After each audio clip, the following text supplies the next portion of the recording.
38 of us have logged in. These are usually a very big class, so I still have a very huge number. I don't know where they are. I know there was an issue with the Kenneth, but I realized sometimes it's refusing to load. Then you have to kind of sign in again. So that's what I did. And I think we should move faster. But meanwhile, I think we can start.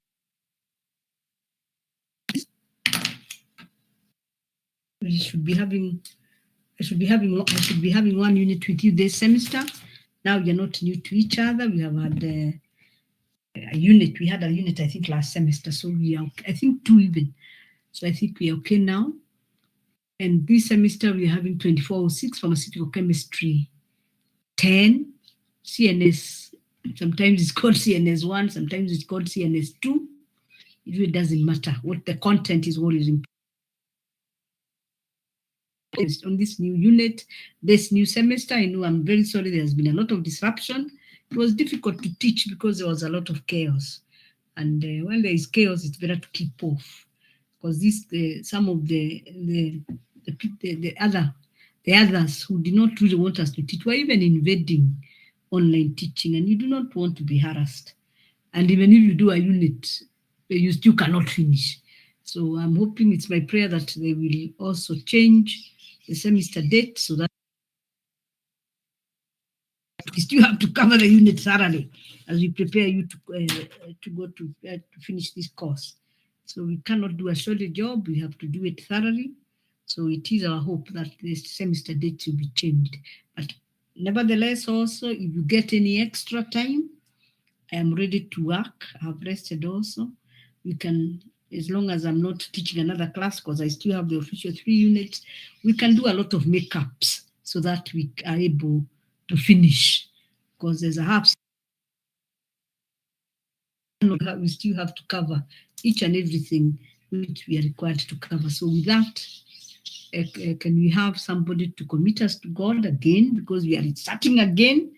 And of course, we're also praying. We never even got the money. Sometimes I ask myself, what are the strikes for?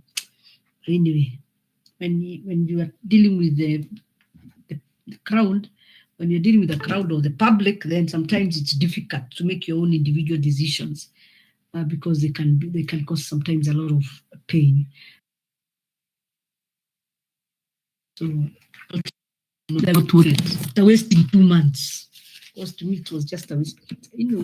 So we got something, a promise that it will be paid, but we do not really know when. But it's our prayer again that we don't strike again, because the delay also is not fair for you as our students. So with that, can we have somebody to commit us to God this semester? I mean, this new beginning, the second new beginning, so that we do not have any other disruption. The semester runs smoothly, we finish, and so that now you can also, your parents are also really suffering, because paying these fees is not a joke. So can we have somebody kindly to commit us to God? It has started raining, but these days I'm okay. Even if there is disruption of electricity, I managed to do a backup of solar power, so I know I will be okay even if it rains. So can we have somebody to pray?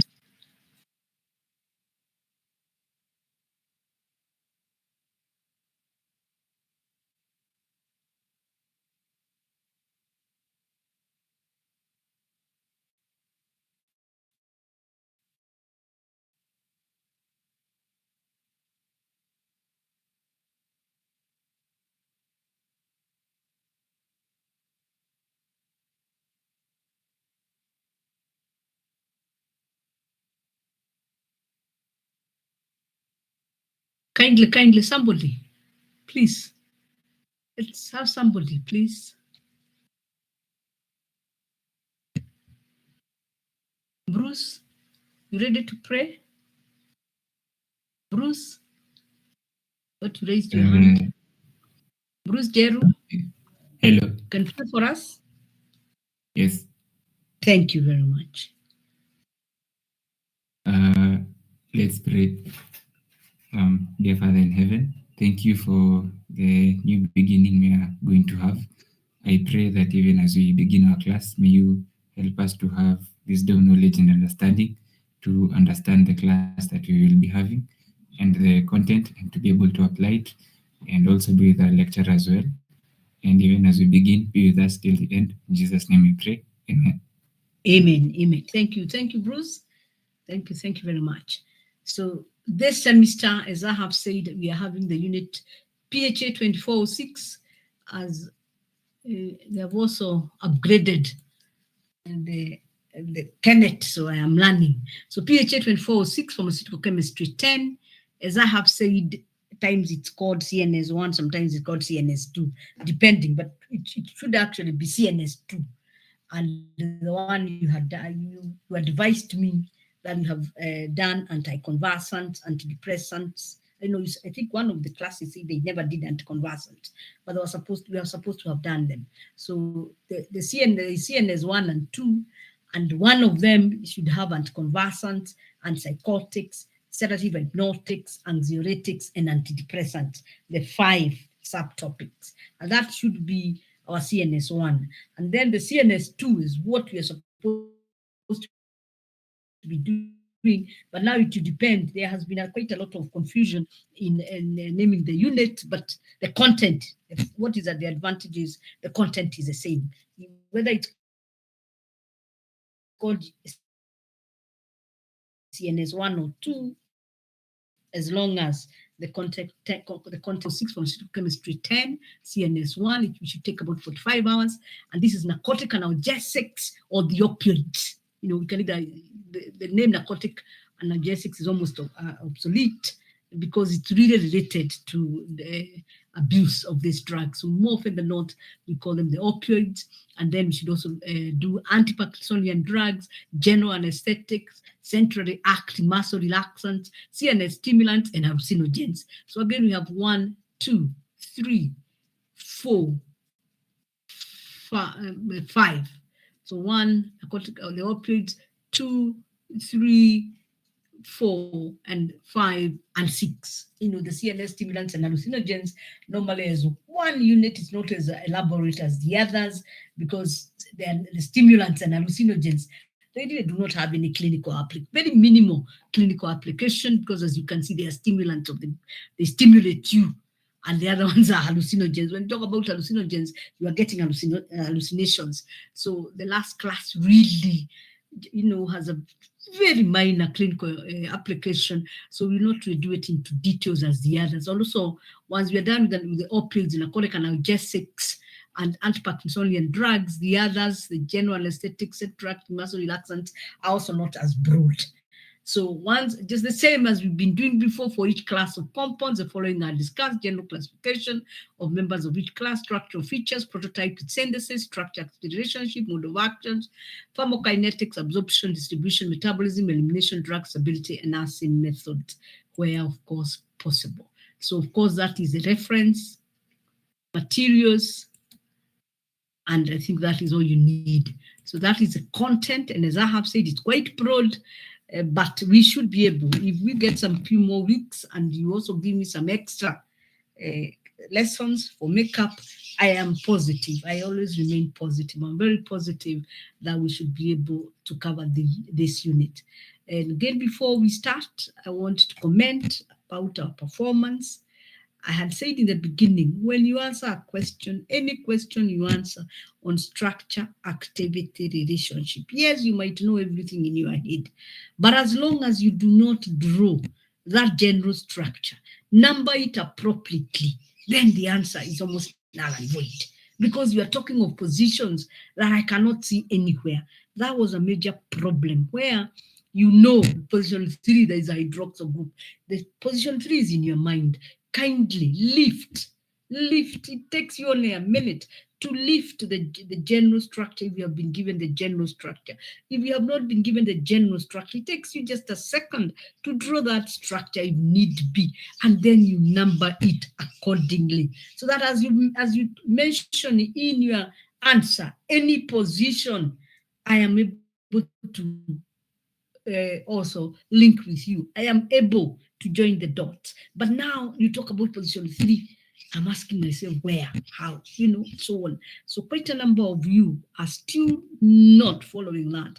You draw the structure. Just take a few minutes, draw the structure. Last time I said also, let us not, chemistry cannot be created or synthesized.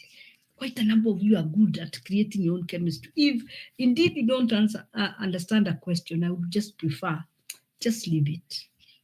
I mean, because now it is so much work I go through, and yet it is still, because you know what you know and you know what you don't know, and of course, there are some of you who are very good, did very well, read well, and so on. There are others who are still very, very, very weak, and even without understanding of the basic principles.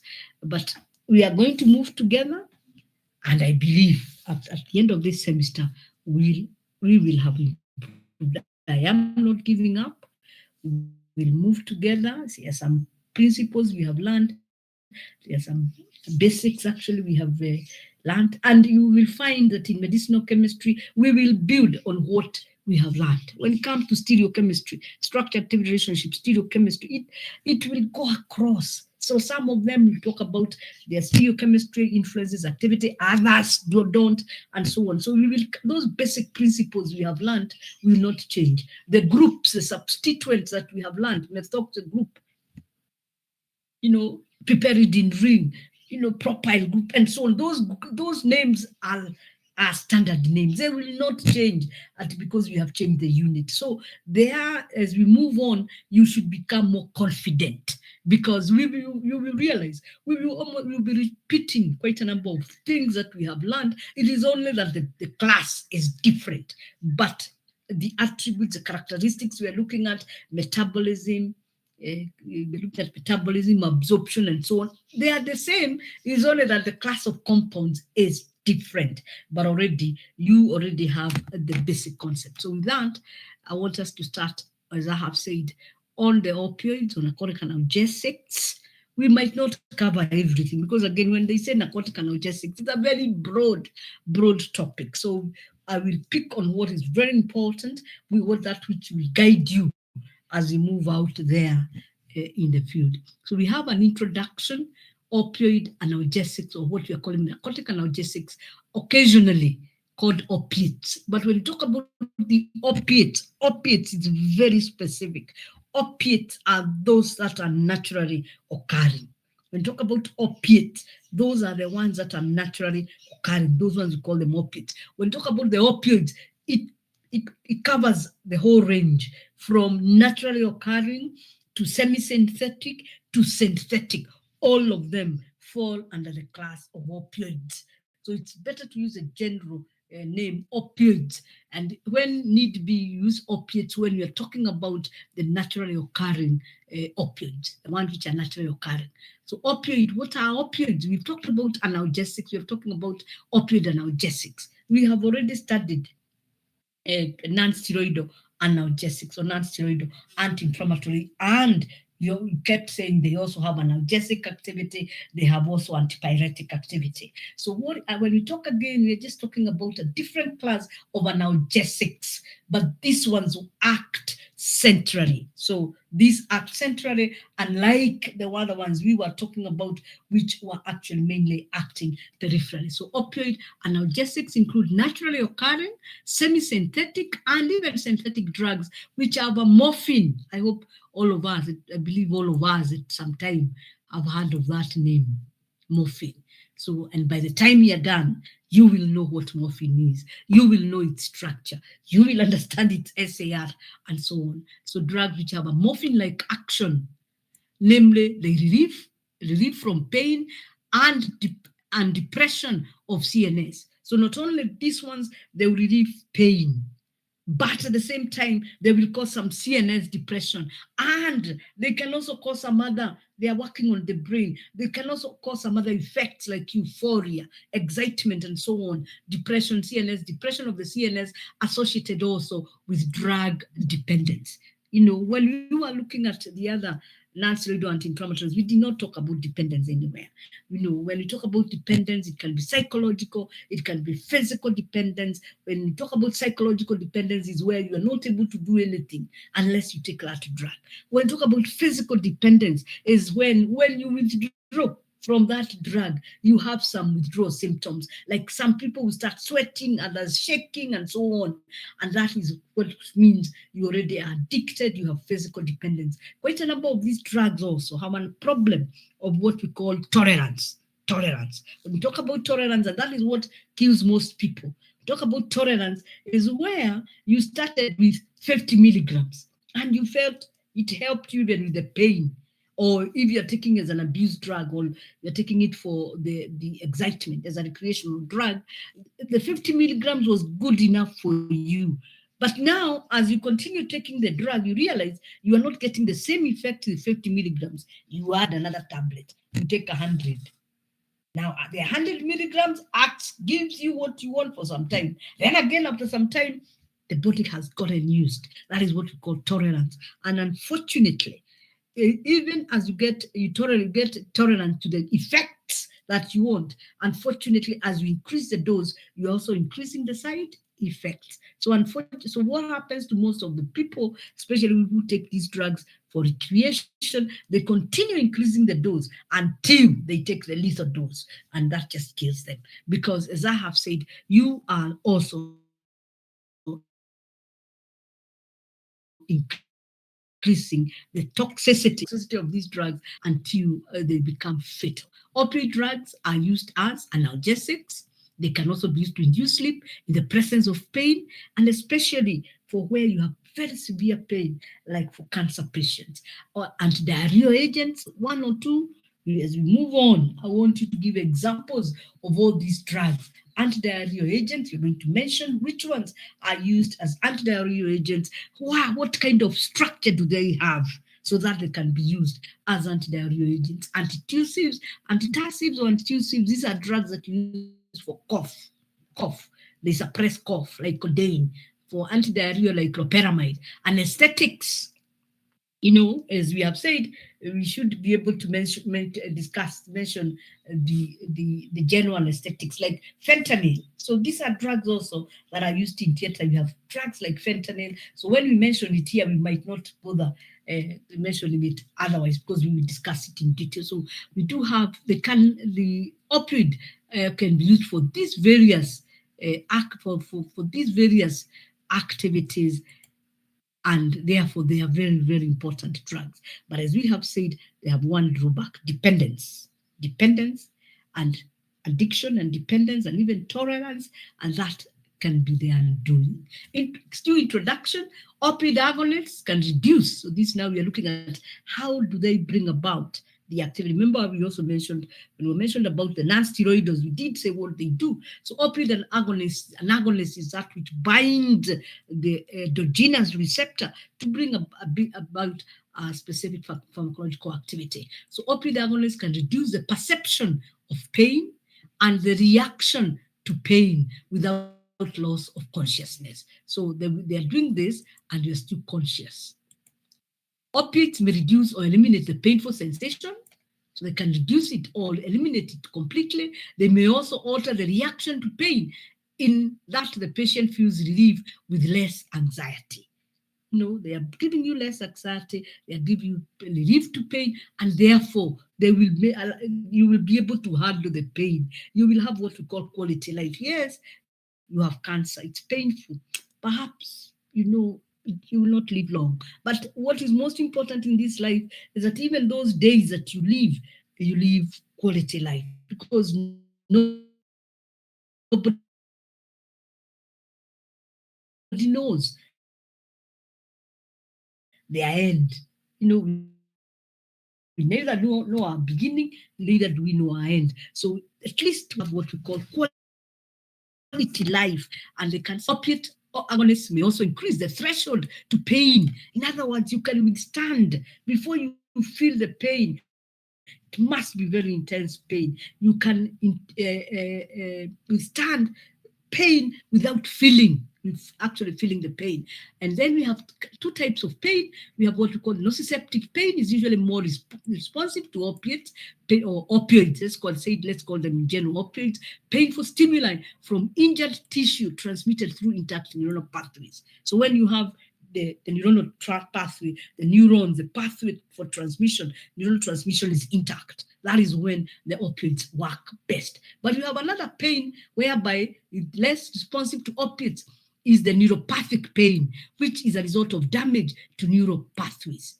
Like when you have diseases like diabetes, the terminal stages of diabetes, you have neuropathic pain. And this pain is because the neuronal pathways have been damaged, and the opiates are not very, very good at that pain. And you have to look for other drugs to take care of that pain. Natural opioids, and these are the ones we specifically call opiates, are derived from opium. Again, this you will do in pharmacognosy, which is a partially dried latex harvested from opium poppy, Papaver somniferum. So these are the naturally occurring. And as we have said, of quite a number of the drugs that we have discussed, quite a number of them occur naturally. But even when we were discussing the beta-lactams, the antibiotics, we said, yes, we have the first molecule that comes, or the prototype, which comes from, which is naturally occurring, but it has so many disadvantages, it has so many shortcomings, and therefore the need for structural modification. That's the same case here, that we can have some of these drugs naturally occurring, but they require to be structurally modified, and then sometimes you require to synthesize, not from the naturally occurring molecule, total synthesis in the lab, so you can have the natural occurring, the semi-synthetic, and the total and the synthetic opioids. Opium contains morphine, it also contains codeine, it also contains noscapine, papaverine, and thebaine. So these are the naturally occurring opioids. So morphine or opiates, morphine, codeine, noscapine, papaverine, and thebaine. You'll be able to look at their structure. Thebaine is a conversant drug that produces no analgesia, and as such, it is not used clinically. But it can be used as a lead molecule or as a precursor for synthesis of other opioids. It is an important synthetic intermediate in the production of semi-synthetic opioids because of its natural source. Morphine and morphine derivatives are referred to as opiates, which we've already discussed, or which we have already said. And now we want to see some examples of the opioids, and I'd ask you to draw the structures. I hope you have drawn them. You must learn. Let me tell you, you don't have a choice. You must know how to draw these structures. You must know how to find your own way to draw the structure of the morphine, and you must be able to draw it very quickly. You don't need a ruler. You just draw it with your hand, and you draw it very quickly to save time, because for sure, when you discuss, even if I draw it as the general structure, sometimes you might need to draw it to show the structural modification. So we are looking at some examples of opioids, and you can see that's the first one of them, morphine. That is the structure of morphine. We will discuss it. You can see it as 1, 2, 3, 4, 5 rings. This one coming here is also a ring. It's a piperidine ring. You can see it has a nitrogen. So it has 5 rings, and you can see has 5 rings. At that position, it has a methyl group. You're going to number it. And at that position, which is position number 17, at position number 3, it has a hydroxyl group. At position 6, it has a hydroxyl group. So that's now morphine. Codeine also occurs naturally. And I hope you appreciate the only difference between codeine and morphine is that codeine has a methoxy group in place of the hydroxyl group at position number 3. Then we have heroin. I believe you have heard of heroin, which is also diacetyl morphine. And if you look at heroin again, you can see it is just the groups at that position of morphine that have changed, and that's why we are saying they're semi-synthetic. Then we come to another compound we call morphinan. So these are the morphinans. The morphinan is a class. And when we talk about the morphinan is that ring. When we talk about morphinan, is ring A, B, and C. A, B, C is the morphinan ring. So we call this a morphinan A, B, C, D is the morphinal ring, and that is our morphinal ring. And you can see all that has happened is removal of the epoxide. This is you're too imetolewa.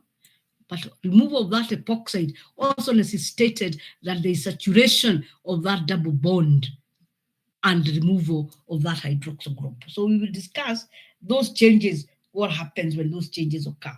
Then from there, we have the hydromorphone. Again, this is a semi-synthetic derivative of morphine. And again, I hope you can see saturation of that bond that is there. You can see that.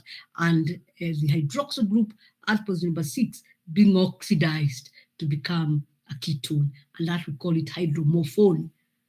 Hydromorphone. Then we have hydrocodone, and hydrocodone will just be from codeine. Again, you do the same thing, remove the double bond of codeine and change the hydroxyl group at position number 6 to be a ketone. And that gives you the name. These are the names by which these compounds are known. So when you say it's like paracetamol, if I tell you the structure of paracetamol, you know the structure of paracetamol. So even these compounds, the simple ones, you must know their names and you must be able to draw them. So that's the structure of hydrocodone. It is for whenever you put this double bond there, it changes to on to show it is a ketone. You can see all of them. So hydrocodone, hydromorphone, because of that double bond and that oxo group there. Then you have the oxycodone. Now, for any of the compounds to be called oxy, it will have the same structure. It will retain to have the same structure as, let's say, the hydromorphone, but it must have a beta hydroxyl group at this position, which is usually position 14. And once you put a beta hydroxyl group at position 14 of either hydromorphone or hydrocodone, it becomes oxycodone. You remove the hydro and everything now, and you put oxy. So whenever you see oxy, it means position number 14 has a hydroxyl group. That is the only difference. That's the name it's given, and you must know that name. Then from there, you have this compound. If you look at this compound, levofano, it is a morphinane. You can see the difference. This compound here in structure is very, very, it's just an example of a morphinane where you have removed just this ring here. You've just removed that ring. You have just moved the epoxide. That's all you have done. And if you look at that here, that is all that has been done. Removal of that, and you get back to your morphine. So that is a morphinane. Then you have you have another one. If you look at this, it might look very, very different, but it is not very different. It is only that now here you have removed 2 rings. You have removed 2 rings. If you look at your morphine, so you have removed this ring here. So you have removed that, and you have also removed this ring. Ring C, that the whole of that ring. Once you remove that ring and you remove that ring, then you get that structure there. And that is now what you call the benzomorphan. Benzomorphan, and you can see you have just removed the 2 rings. You have removed the ring which was here, and you have removed also the ring which was joined here. But as you remove that ring, you leave what you call the vestiges. You leave these small groups. The methyl group there must be there. You leave these small groups like they are reminder of the ring C which you have removed. And those are the ones we call the benzomorphans. And we have a metazosine as an example. Again, kindly note that everything else is the same. Of course, you've removed your whole C, you have removed your whole E, and you still have retained your hydroxyl group, which was there from the beginning. It was there from the beginning. It was there even in morphine. But again, as I said, we're just looking at the examples. We are going to study them one by one. Then from there, you have the other class. This one is, we call them the phenyl piperidines. Again, you can see now we have moved from rings or bicyclic rings or tricyclic rings or pentacyclic rings or fused rings. And you can see now these rings are not fused. Those rings are not fused. So all we have now, we have also removed ring B. This ring B here is gone. The whole of this ring is B. Ring B, this one there. And what we have been left with, you come this way, that way, that way, that way, that way. Then you come this way, and you come this way, that way, that way, that way. Evil. So our ring B is gone. So we're asking ourselves, those 5 rings found in morphine, are they necessary for activity? Of course, for morphine, for it to be called morphine and for it to have activity as a morphine, they are necessary. But you can remove them to get other synthetic drugs with retention of activity, but with necessary structural modification. So even as you remove the rings, as you can see, you do not just leave that structure and like that. You can see, like here, these methyl groups have become very important. They have to be there for this compound to have activity. So yes, indeed. So we are saying you don't really require looking for removal. You don't really require the very huge molecule which had 5 rings. You can continue removing some of the rings and still retain activity, because you can see now, for here we have said we had 3 rings. Now here we have 2 rings. The phenyl ring, that phenyl ring is still that phenyl ring there. This piperidine ring there is this piperidine ring there, right? And then now there is appropriate structural modification. In place of all those other rings, you can see there is an introduction of 1, 2, 3 carbon atoms of an ester. There is introduction of a propionyl ester with retention of activity. Now that is meperidine, or what we call pethidine. Then that is not the end. We still have another class, which we usually say is a final one, the propyl diphenyl propylamines, the diphenyl propylamines. And we have an example of methadone. Don't know whether you have heard of that one. Now look at this. Look at this. Now what have we done? This ring here, which has been everywhere from starting with morphine, we have cleaved it. So we have made it now, instead of a closed or a cyclic ring, we have made it an aliphatic chain. And all that has happened. So if you look at this, so we have that ring, one of the phenyl rings is retained. We have added another phenyl ring, and then they come and join. So this phenyl ring comes and joins there. And where it joins there, you break this ring. So you come down 1 carbon, 2 carbons, and to the nitrogen. Look for that. You come down 1 carbon, 2 carbons, and the nitrogen. So this here now,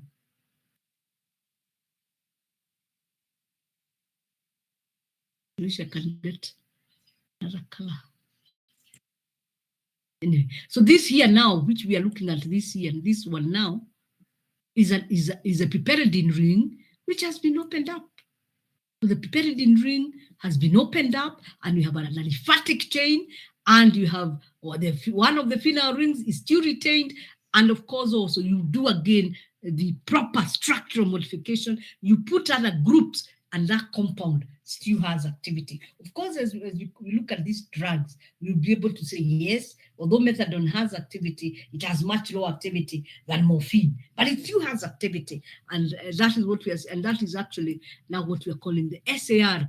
The structure can be modified. We do not require that complex molecule, the morphine. It can be broken down to simpler molecules, and those molecules retain activity. But there are structural features that we'll mention that must remain, even with the simplest molecule, for that compound to join or to bind the receptor that will bring about analgesic activity for the opioids. And finally, we have what we call the anilidopiperidines. These anilidopiperidines are very close, very, very close to the phenyl piperidines, very, very, very close to the phenyl piperidines, because as you can see, we still have, our piperidine ring. This is our piperidine ring, which was there. And that is a piperidine ring that is there. Now, what happens is that this phenyl ring and the piperidine ring, they were joined in this particular class, which we call the phenyl piperidines. The phenyl ring and the piperidine ring are joined directly. You can see the phenol ring and the piperidine ring are joined. So this is the piperidine, and you can see it goes and it's joined directly to the phenol ring. Now, when we come to these ones we are calling the anilidopiperidines, there's just a slight change that the piperidine ring and the phenol ring are joined through a nitrogen. This in the other one was going straight kapisa. We did not have any atom there. But in the anilidopiperidines, the piperidine ring, which is that one, and the phenol ring, which is that one, are joined through a nitrogen. So this and this are joined through a nitrogen, and then there is just a slight change of the substituent. You can see this one here is an ester, and this one here is a ketone. Just a slight, again, there is slight structural modification so that that compound can still have activity. But of importance to which we can see very clearly, is that we still have the piperidine ring, we still have our phenol group, which were originally in morphine, and then there is structural modification that has been done to for these compounds to be able to interact with the endogenous. In the body, we have those receptors where morphine binds. We have those receptors that are bound by endogenous compounds that bring about the same activity as morphine. So the structural modification is such that there are some structural features within all these compounds that must remain, so that those compounds can be receptor. So that is just for us to be able to see the different compounds, and although they differ so much, they really differ in their structures, they still have some similarity, so that they can still be able to interact. And that similar area is the area we call the pharmacophore. They have an area which cannot be changed. They have an area which must be maintained, because that area must be present. The pharmacophore must be present to interact with the opioid receptor. And of course, then the final category is the antagonist. We now know what an antagonist is. An antagonist is a drug that binds to the same receptor, binds quite strongly, but has no intrinsic activity. So it doesn't trigger, it sits, prevents the agonist from binding. But in itself, when it binds, it does not trigger any pharmacological activity, so it becomes as an antagonist. And of course, when you look at morphine and analogs, we require antagonists, because we are talking about drug abuse. There are people who take these drugs, the morphine, the others, in large quantities, and once that happens, you require to give them an antagonist, which will go for the receptors, sit on the receptors, and prevent whichever opioid they have taken from binding. Remember, the antagonist will not trigger the pharmacological activity, and it will not have the same side effects, and therefore there will be relief if, of course, the patient is taken on time. So when we look again at the antagonists, there are about three. There's one I haven't mentioned, which you mentioned later. You can see there is naloxone L there. Let that naloxone, that low naloxone, although both of them, there is naltrexone. I think there is no L here. I think this is naltrexone. You need to confirm. Naloxone, this L here means the allyl group. This allyl group is not new to us. I believe we have mentioned it before. And if you look at the compound, very, very similar to, remember what we call the oxycodone. Here, this OH is supposed to be joined at that position. So there's a 14 hydroxyl group, and that group, we will see why we need it there. And then, in other words, if you look at this compound, it's like oxycodone. This compound is oxycodone up to there. Oxycodone, but one, because this is NCH3, and then there is this first group here. So we can actually say it's oxycodone going all the way up to there, because remember here it was NCH3. But now one of the hydrogens of this methyl group, which is joined there, is replaced with an allyl group.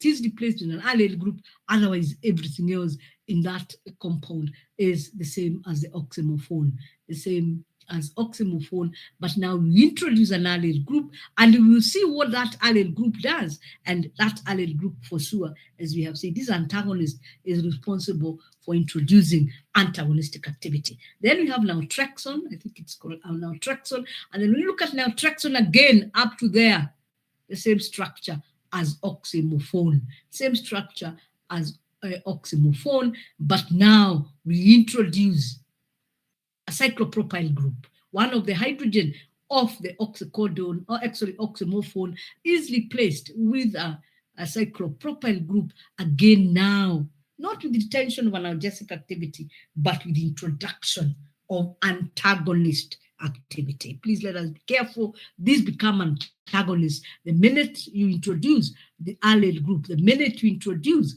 the cyclopropyl group. The compound changes from agonist to antagonist, from a drug that can elicit some pharmacological activity as an opioid to a drug that blocks the receptor and does not elicit any pharmacological activity. So those are some of the classes. I think that covers almost all the classes of drugs that we'll mention as we go along.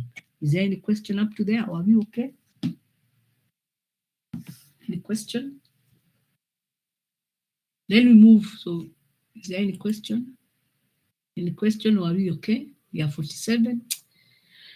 All right. So let us move on.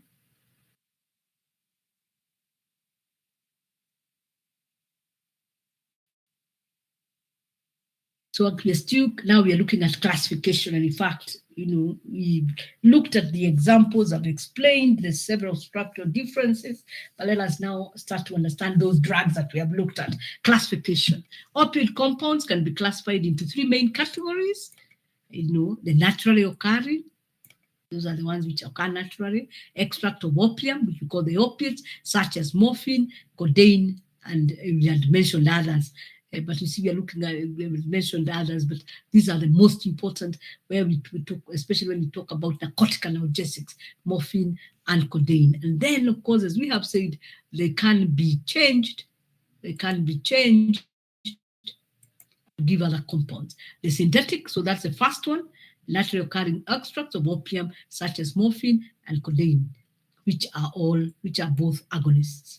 So that is the first one. Then you have the synthetic opioids. The synthetic opioids, which may be divided into three subsets. I think we have left one class, naturally occurring, and of course here, I should have been the semi-synthetic. The synthetic opioids, which may be divided into three subsets. They can have the agonists, which have a similar pharmacological profile with that of morphine. We have the antagonists. We have others we call mixed agonists, antagonists, and even out of this, we also classify further to partial agonists. So we're only saying, yes, we have opioid compounds, can be made three main. The first one, naturally occurring, whereby we have the naturally occurring, and I think we can elaborate there and say naturally occurring, which can also be structurally modified to give the semi-synthetic. But the semi-synthetic are still from the naturally occurring. Then the synthetic opioids, the synthetic opioids is where you start from scratch, from nothing. And under the synthetic ones, you can get the agonist, you can get the antagonist, you can get the mixed agonist, antagonist, and under mixed agonist, antagonist, some of them are even partial agonists. We simultaneously, so we have said this, agonists which have a similar pharmacological profile that of morphine, antagonists which block the actions of opiates, mixed agonists, antagonists which simultaneously have stimulatory action at one or more subsets of opiate receptors and inhibitory action at another subset of opiate receptors. When you look at the opiate receptors, you see they are even more than three. They are about five, but we mentioned three, which are the main ones. And all we are saying, you can have one drug that is an agonist at the mu receptor and an antagonist at another receptor. So it has agonist, antagonist activity. You can also have another drug, we discuss one other drug, which has agonist activity at one receptor in low concentration. It's an agonist. But as you continue increasing the concentration or the dosage, it becomes an antagonist. And often we find that that drug behaves as a partial agonist. So we can have different types of the synthetic drugs or even the semi-synthetic drugs can have different activities. They can have different activities. You can classify them as per the source and the agonist or the receptor, the source and the receptor interaction. Are they agonists? Are they antagonists? Are they partial agonists? Are they agonists? Are they mixed agonist, antagonist, or exactly what are they? Then, of course, we have the third category is the endogenous peptides in our own bodies. You see, like sometimes you're told to do a lot of exercise, and if you do exercise, you realize by the time you finish with the exercise, you are excited, you are happy, your body has relaxed. Why? Because when you do exercise, you release some of these compounds that are have actually opioid or have behave like opioids, and these are endogenous peptides which can bind the opioid receptor and give you good feeling. Indeed, when you do exercises, you have a good feeling at the end of it. This is because you release the endogenous peptides which bind these receptors. And once they bind those receptors, they give you that excitement. That excitement. Because those are the same receptors that are bound by the drugs, by the compounds, the exogenous drugs or exogenous compounds. They bind the same receptors that are bound by the endogenous peptides. But you know, our body is so wonderfully made such that these endogenous peptides are never produced en masse such that they can give you euphoria. They can give you a little bit of euphoria, especially as I've said, some people, when they do exercise, they feel very excited, but under control. You have the feedback mechanism. You have the feedback mechanisms when anything is produced, it reaches the optimal concentration, then there is a feedback mechanism within the body. So that means but it's important for us to know that these exogenous drugs or these exogenous compounds bind already existing receptors that are already there in the body, and those receptors are the ones that we are saying are bound by endorphins and enkephalins and dynorphins, and these are the endogenous peptides that can bring about the same effect as the opiate or the opiates.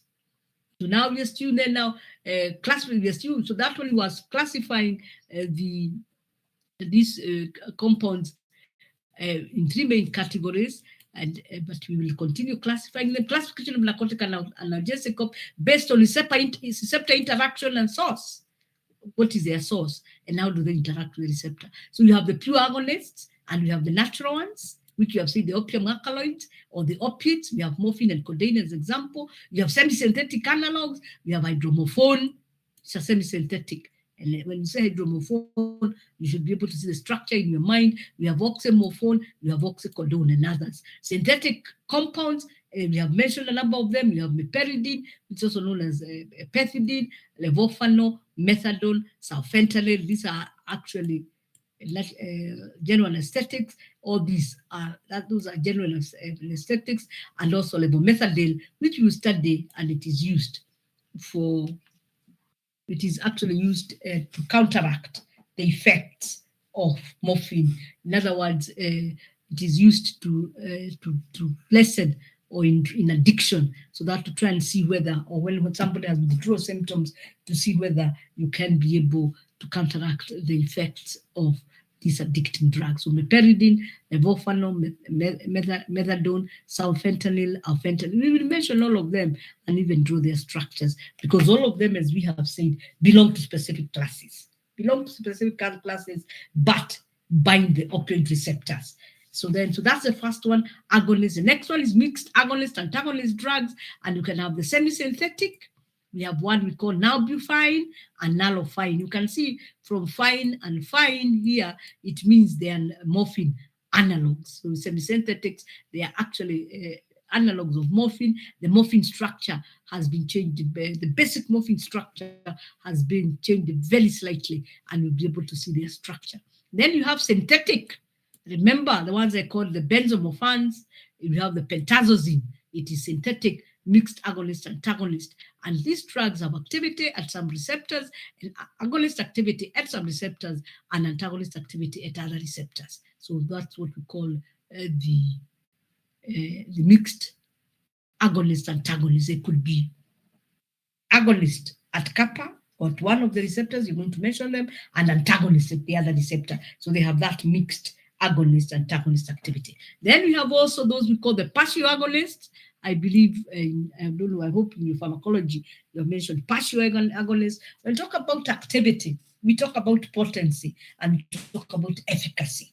When you talk about partial agonists, it is that those drugs, they can be very potent, but unfortunately, they never give you the full efficacy. So, irrespective of how much of this drug you give, you can never get the full efficacy. Although these drugs can be very potent. Remember, potency is a function of the amount, the concentration, the dose, but efficacy is a function of the intrinsic activity, the binding, the ability of this drug to bind the receptor optimally. So always remember, efficacy is related to the ability of the drug to bind the receptor, the intrinsic activity of that drug, whereas potency is related to the dose. That you, for one drug, you might need a very low concentration, a very low mass, a very low weight to get the activity, whereas for you to generate the same activity for another drug, you might require a higher dose. So the one you require the smaller dose, you say it's more potent. The one you require the lower, the higher dose, you say it is less potent. But a drug can be potent, but not highly efficacious. Efficacy is that drug is able to give you the maximum expected outcome. So that is the difference between potency. A drug can be potent, but not highly efficacious. That does happen. And of course, you'd want a drug that is both highly potent and also highly efficacious. So when you talk about partial agonists, these are drugs that will not be able to give you the full expected outcome in terms of activity, and therefore they are partial agonists. And in these, we have the semi-synthetic, we have butorphanol, and butorphanol, as we talked, is a morphinan. We're going to look at it. It's a morphinan, and buprenorphine. This one is a derivative of another structure, which we're going to see in a minute. Then you have, of course, we talked about the narcotic antagonists, which we have mentioned, and all of them are semi-synthetic. We have seen all of them are derivatives of morphine, and you have naloxone and you have naltrexone. You have naloxone and naltrexone, whereby it is the one of the hydrogen art attached to the nitrogen art position number 17, which is different. It's much huger. It's much larger than the methyl group. You put a group there. For naltrexone, you put a cyclopropyl group, and for naloxone, you put an allyl group. Once you increase the size of that group at position number 17, the compound changes from agonist to antagonist. You increase it a little bit further, it changes back to agonist, but we will be able to do that later. Do not have agonist activity at any of the opioid receptors. Antagonists block the opioid receptor or the opioid receptor, inhibit pharmacological activity of the agonist, and precipitate withdrawal in dependent patients. So that is very, very, very important. So we did mention two of the mixed agonists, antagonists, now bufine, and you can see this is a structure up to there. Up to there, that is a structure of morphine. And then it has the 14 beta hydroxyl group, and then it has a butyl, cyclobutyl group at that position. And that's what you call now bu. Bu tells you it's the one with the butyl. That's the one you call now bufine. Always remember now bufine has also a beta hydroxyl group at position number 14. Then you have the naloxone. The naloxone, is, even from the word, has the allyl group at position number 17, and it indeed looks completely like morphine. Please also remember, when you look at nalbuphine, it also does not have the double bond at position 7. We are going to look at all that. So that is a difference, and these are mixed agonist antagonists, where nalbuphine and naloxone, mixed agonist antagonist, whereby when you give that drug, it can be able to bind two different receptors and give you opposing effects. Some giving you agonist effect, another receptor giving you antagonist effect. So ultimately, it might still act as a partial agonist. It might never give you the full efficacy because there's binding this receptor and these other ones, and the effects are opposing each other. So you're not able to get the maximum expected activity. So that is now a classification on source and also on the receptor binding. Then the other one is based on the chemical structure. So we can also classify, we are getting to where we want to go. You can also classify them depending on their structure, and we can classify them mainly into two types when you look at the structure. We have what we call the phenanthrene derivatives. And when you look at the phenanthrene, this is the phenanthrene, where you have those three rings, the three aromatic rings joined or fused together in this particular manner. When they are joined together, fused together in that particular manner, we call that the phenanthrene ring. And you can see we are numbering position 1, 2, 3, 4. Then we jump to 5, 6, 7, 8, 9, 10. So that's the phenanthrene ring. And then in that we have morphine, we have codeine, and we have the bane. I will also show you the structure of the bane in a minute. So then we have the benzoisoquinoline derivatives, and the benzoisoquinoline derivatives is just that, the benzo, benzyl, isoquinoline, benzyl. You can see that is a benzyl.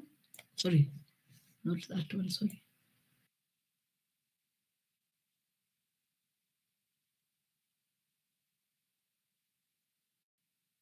You can see this is a benzyl here. That is a benzyl group. There. Benzyl is when you have, you have phenyl and you have benzyl. Phenyl is when you have just, if this was directly attached to that, to be a phenyl ring. But you can see it is attached through a carbon. Whenever you have a phenyl ring and a carbon, this is now a benzyl group. So that's why we are calling it benzyl. And then this compound here, now this is isoquinoline. You have quinoline and iso. Iso is because the nitrogen is at position number 2. If the nitrogen was here at position number 1, that is quinoline. But now it's at position number 2, and therefore the name iso to show exactly where that group is, because we have the benzyl group being attached to position 1. So in that particular position, we cannot have the nitrogen at that position, because that is where that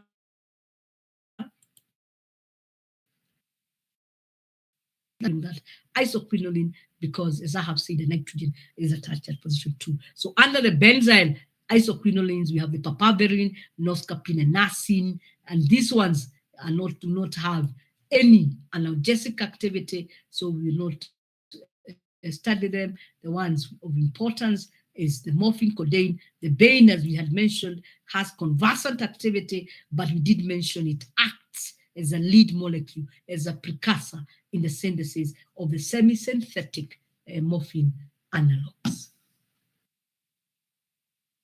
So this we have already said, classification according to source, natural occurring and semi-synthetic, morphine and analog. And then, of course, we have said this. So natural occurring and semi-synthetic is morphine and its analog, already mentioned. Synthetic compounds, which are divided into 4 chemical groupings, and I have mentioned them, starting with morphinan derivatives, and we have examples of levofano, butorphanol, which we have looked at that structure. Even levofano, we have looked at that structure. This is where we remove only the epoxide. Remove the epoxide, and therefore, instead of the 5 rings, now you have 4. You do not have the epoxide or the ether linkage. So that has been removed. You have 4 rings. Then you have the benzomorphan. Now the benzomorphan is where we removed 2 rings, you remove the epoxide, and you remove ring C. But you're left with vestiges, you're left with some small alkyl groups to show where that ring was. And that is a benzomorphan.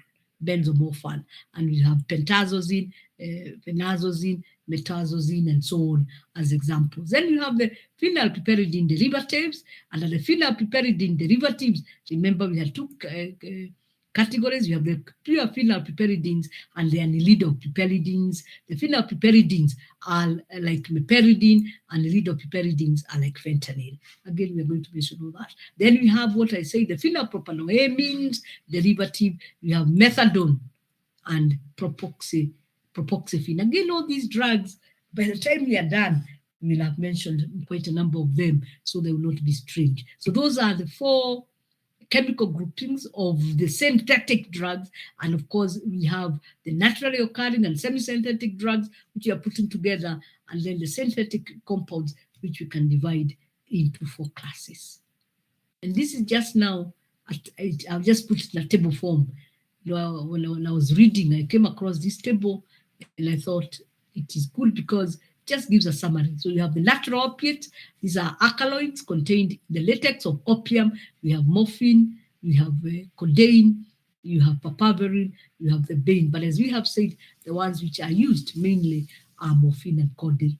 Semi-synthetic opiates created from the natural opiates and are derived from morphine, codeine, and so on.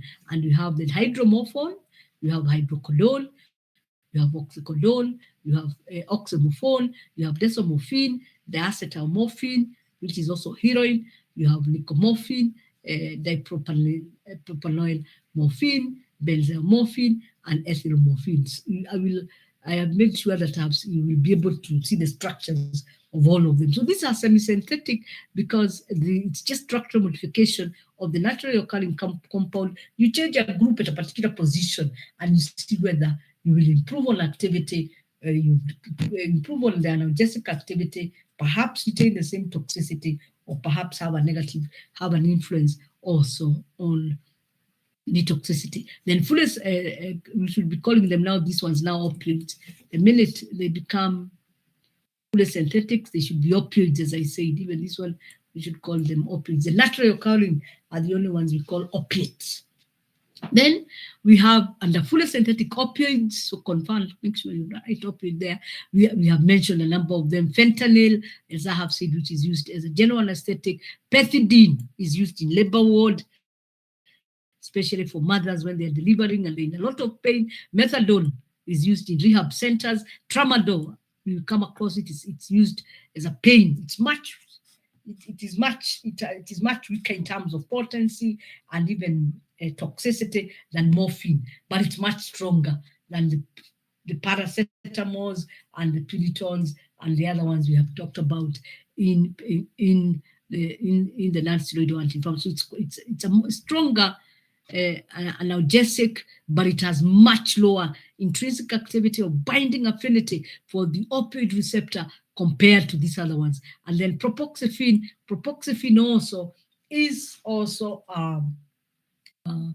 analgesic. There is a specific one. In this one, you use the dextropropoxyphene, usually an analgesic, and also analgesic, again, much weaker and with much lower toxicity, including addiction, including dependence compared to morphine. So there is structural modification of morphine so that you can have some drugs that can be safely prescribed for patients who are in a lot of pain, but perhaps they're even outpatient, because you can't be able to prescribe tramadol or propoxyphene for even an outpatient, for an outpatient, without this, you having the danger or being very worried about dependence. So that is the advantage of the structural modification. Structural modification is not only done, as we have said before, to increase the activity, but also to lower toxicity. Maintain some degree, but for most of the drugs, once you lower toxicity, unfortunately, you also lower the activity of our molecule. But you see, we are lowering toxicity, but still maintaining an appreciable activity for this molecule, and therefore you can use it for outpatient purposes. And then, of course, we have mentioned the endogenous opioid peptides, endorphins and enkephalins, dynorphins and endomorphins. So this is just a summary of what we have done. Chemical structure, again, even this one, we have looked at it. It's just, again, a summary. We have said you can start with the phenanthrines, which has the phenanthrene ring, the morphine, the codeine, the heroin, hydromorphone, and oxycodone. Those are the phenanthrenes. They have that phenanthrene ring. Benzomorphins, we have the ones which have the three rings, they have the phenyl rings, they have ring B, and they do have also the piperidine ring, and we have pentazosine, and we have phenazosine. No, but the benzomorphans do not have ring C, sorry. Yeah, they have ring C, I think. Yeah, they have, because you first of all remove that ring down there, and then you remove ring C. They have ring A and ring B and ring D. And so that is the benzomorphans, and we have the pentazosine and phenazosine. And then you have the diphenyl propylamines, where we said now the piperidine ring, we cleave the piperidine ring, and we have propoxyphene, methadone, and we had also mentioned loperamide and so on. We are going to look at their structures. Then you have the phenyl piperidines. The phenyl piperidines, where you have meperidine, also known as pethidine, and so on. There are also many others in that class. You have the anhydropiperidines, the fentanyl, sulfentanyl, and then you have the oripavine derivatives. The oripavine is narcotic analgesic, but it is not from the somniferum, Papaver somniferum. It is from another source, but it is also serves as a precursor for quite a number of the opioids. So oripavine derivatives, where we have the etofine, we have the dihydroetofine, and we have the buprenorphine. We have the morphinol derivatives. Remember, we say the morphinol is just where you have removed the epoxide, and where you have the butorphanol, the ivofano, and so on. Ivofano and butorphanol are the example. Don't be worried.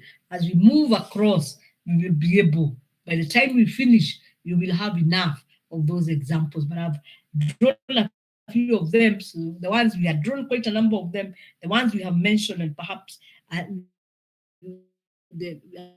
not given you the structure. I have some of the structures here, because after this, I might not go back to them. So ripavine is a major alkaloid of Papaver orientale. The other one is Papaver somniferum. So that is a different. The other one is Papaver somniferum, and this is Papaver orientale. And you can see we are calling it an alkaloid. It's a main alkaloid from Papaver orientale. It is used in the synthesis of opioid pharmaceuticals such as oxymorphone, naloxone, and buprenorphine. So remember that when we call them opioids, they must be from the opium. The opium is from Papaver somniferum. So when now we come across, this is a different plant, Papaver orientale, which gives you the oripavine, then that's why we are calling it an alkaloid. An alkaloid is any compound that contains nitrogen in its structure as a heterocyclic, and is a nitrogen. So we are calling it an alkaloid, but that oripavine can be structure modified to give us the opioids, including oxymorphone, naloxone, and buprenorphine. So when we look at now this is the oripavine. So you can see the structure is a little bit different. Structure is a little bit different in this ring. If you look at the opioids, the morphine, the codeine, they only have this bond here at that position there. You see it's position 7, 8. They do not have this bond. So that is a major difference. They only have this bond here. They don't have that bond there. The other difference is when you look at the morphines, especially the naturally occurring, before you come to the semi-synthetic, you find this is usually a hydrogen, and this is usually a hydrogen. But when you look at the oripavine and the bane, you can appreciate that you have at position number 6, you always have the methoxy group. You have that methoxy group, and that makes a difference. So when we talk about oripavine, this R here is a hydrogen. That is for oripavine. So oripavine is much closer to morphine, because even in morphine, that is a hydroxyl group and that is a hydroxyl group. But when you talk about the bane, it's a dimethoxy. That group there is a methoxy group, and that group there is a methoxy group. And of course, as we have said, there is also a difference in that you have a double bond at that position. So please note, otherwise the rest of the structure is the same. Double bond introduced at that position there, and one of those groups, either one or both of them, either one of both of the hydroxyl groups at position number 3 and 6 being methoxy group. So that's what differentiates the source of ribavirin. The ribavirin is different, of course, as we have said, from the source of the morphine. For ribavirin, we are saying it's Papaver orientale, and then the structure also is different from the structure of morphine in very specific manner. The structural difference is very clear. Then we also mentioned desomorphine. So desomorphine, if you look at the structure of desomorphine, again, very similar to the structure of morphine. That is our hydroxyl group. These structures the structure can be treated in different ways. You can see 1, 2, 3, 4, 5. It still has the 5 rings. But at position 3, it has the hydroxyl group. It has the epoxide. Now, the difference is in ring C. If you look at our ring C, then you see there is no hydroxyl group at position number 5, as opposed to morphine, and there is a double bond, which is usually at position number 7, 8, it's not there. So that's what we call desomorphine. Desomorphine is therefore a semi-synthetic derivative of morphine, which does not have a hydroxyl group at position number 6 and does not have the double bond, as we'll find out at position 7. So that is what we call desomorphine.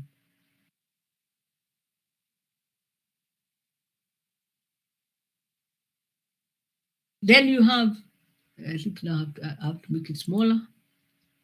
You have then the nicomorphine. You can see nicomorphine. I think we also mentioned nicomorphine as a semi-synthetic drug. Again, you can see the basic structure is very similar to morphine. Indeed, it is the same as that of morphine. The only difference is that at position, the hydroxyl groups at position 3 and 6, they are derivatized with nicotine.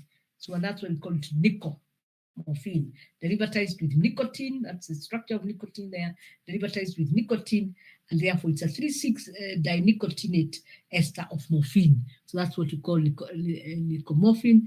I believe it was found to have even higher activity than morphine. Then you have dipropanoyl morphine. Again, from the name, I believe you can understand dipropanoyl morphine. It means there's a propyl group which has been added, 1, 2, propyl ester 1, 2, 3.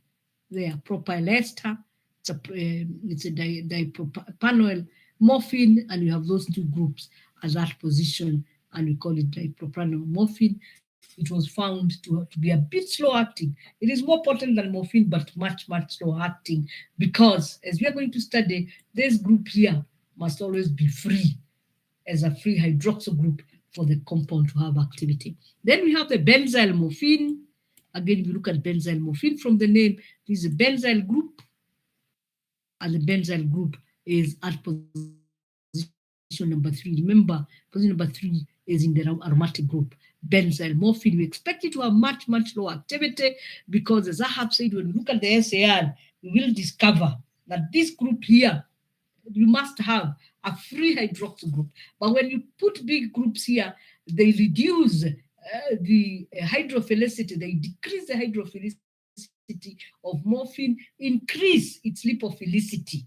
So these compounds can have they can penetrate the BBB very rapidly, and they can be able to get to the brain. But now the problem is, before they act, cleavage must first happen. So that release the hydroxyl group, and that can be where you get delayed action, or where you have that compound having much lower activity than the morphine, because there must be cleavage before that compound has activity. So I thought it's important, because those have been mentioned as the examples, for you to have those structures, so that you don't start asking, well, what is desomorphine, what is nicomorphine, dipropanoyl morphine, and benzyl morphine.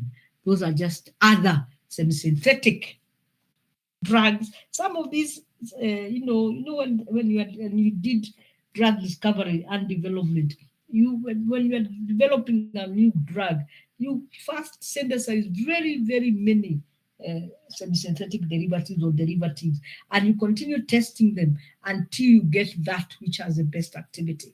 And as you get the first lot, remember, you continue modifying to improve on the activity. And of course, improving on the activity is improving both on the pharmacological activity and decreasing the toxicity. So some of these were the ones which were synthesized fast, and there is continuous development of new molecules to improve on the activity. We can also look at classification of the opioid based on the structures too, and here we are only looking at the number of rings. And as we look at, we are going to look at the structure. We do have those compounds which are hexacyclic. Hexacyclic means all the rings are fused together and they have 6 rings. And these are the oripavine derivatives, and that is where you get buprenorphine and atropine. Atropine and buprenorphine have 6 rings. The others have 5 rings. Again, we are going to look at their structure, so don't worry. Then you have the pentacyclic, and that is where you get morphine and analogs, where they have 5 rings, A, B, C, D, and E, morphine, codeine, oxycodeine, all those whereby they have 5 rings. Then you have tetracyclics, and when you talk about tetracyclic, it means they have 4 rings, A, B, C, D. What you have removed the epoxide, and these are the ones you're calling the morphinan. You have the lefophanol, dextromethorphan, all these, we're going to mention them, butorphanol, and so on. Those are tetracycline or the morphinans. Then you have the tricyclic, now where you have removed the ring C and also ring E, and therefore you are left with 3 rings, and that's what you're calling the benzomorphan. Kindly note, it's morphan, not morphinan. Benzomorphan, you have the metazosine, pentasosine, penasosine. Again, you look at all those structures. And then you have the 2 rings. So you can see this now is no longer fused. You can see this one's hexacyclic, pentacyclic, tetracyclic, tricyclic, meaning these are fused. Now we have 2 rings which are not fused, and we have looked at those structures. We have the 4-phenyl piperidines, where we have said you have the meperidine. You look at the phenoxylate, which is an antidiarrheal, properamide, and many others in that particular class. Then we have the 4-anhydropiperidines, nothing new. I've mentioned them, where the phenyl ring and the piperidine ring are separated with the nitrogen. That's what we call the anhydro. They are phenyl piperidines, but special phenyl piperidines, because the piperidine ring and the phenyl ring are separated by nitrogen. And that separation by nitrogen, as we are going to see the SAR, changes the potency or the potency of those compounds, such that the 4-anhydropiperidines are actually used as general anesthetics. Then we have the diphenylheptanes. The diphenylheptanes, or what we are calling the phenylpropylamines. I've been calling them the phenylpropylamines. Remember when we looked at the phenylpropylamines, is where now the piperidine ring has been cleaved. The piperidine ring has been completely cleaved. It is now an aliphatic ring, but you still have some structures, resemblances with the other compounds. We have methadone, we have propoxyphene. Again, we'll be able to look at them. Then we have miscellaneous, and one of the miscellaneous is tramadol. And tramadol, as I have already said, has much lower binding on the receptor. And we will see, yes, it has some structural resemblance with the other opioids, because it's also an opioid, with the other opioids like the opioids like the morphines, the oxycodones, and so on. But it has also complete structural differences. As the next thing you discuss is the few structural requirements which you require for these compounds to have a narcotic analgesic activity. So when we look at tramadol, we find that it doesn't even obey those set rules. And therefore, because it doesn't obey those set rules, it deviates from the set rules. You find that its ability to bind the opioid receptor is much lower. And once it binds the opioid receptor to a much less degree, it will have lesser analgesic activity. But the advantage is that it will also have lesser toxicity. And that is why you can find tramadol 50 milligrams and even tramadol 100 milligrams. It is a prescription medicine, so it should be on prescription. It should be on prescription. It can also be liable to abuse. It should be on prescription for slightly more severe pain than the pain that is handled by the acetaminophen and the aspirins and the non-steroidal anti-inflammatories. So this is just, again, a summary of what we have said. We have talked about pure agonists, and we have quite a number of them. These are just a few of them. There's morphine, fentanyl, some fentanyl, pethidines. These are pure agonists. We have talked about agonist antagonists, whereby they can bind one receptor to have agonist activity and another one to have the same drug to have antagonist activity. And we have pentazosine, which is a benzomorphan, butorphanol, which is a morphinan, nalorphine, which is an antagonist. It's a semi-synthetic morphine analog.